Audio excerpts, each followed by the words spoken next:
Sakladım seni üzümlü küme, sildim seni üstten boyda,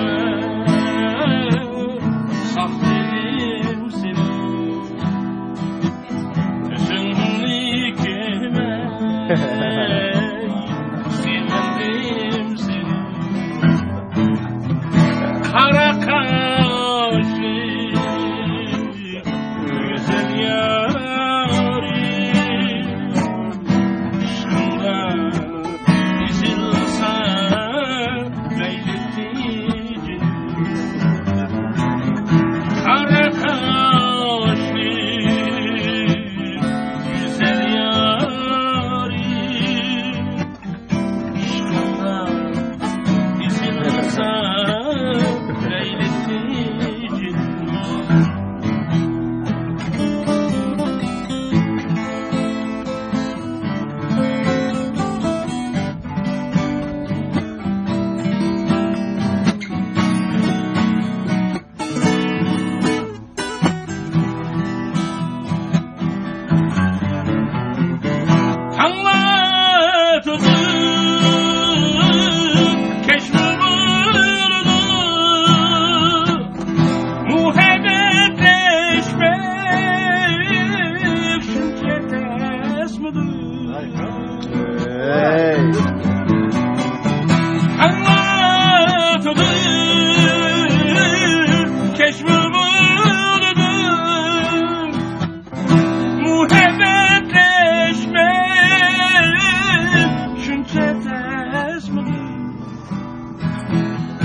ayga qarab naqsha etme, şunda yürekleri kıymadı. Ayga qarab naqsha etme, şunda yürekleri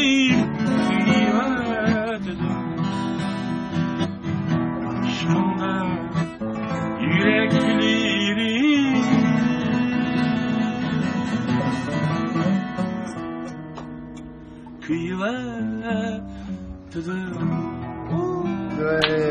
Hey.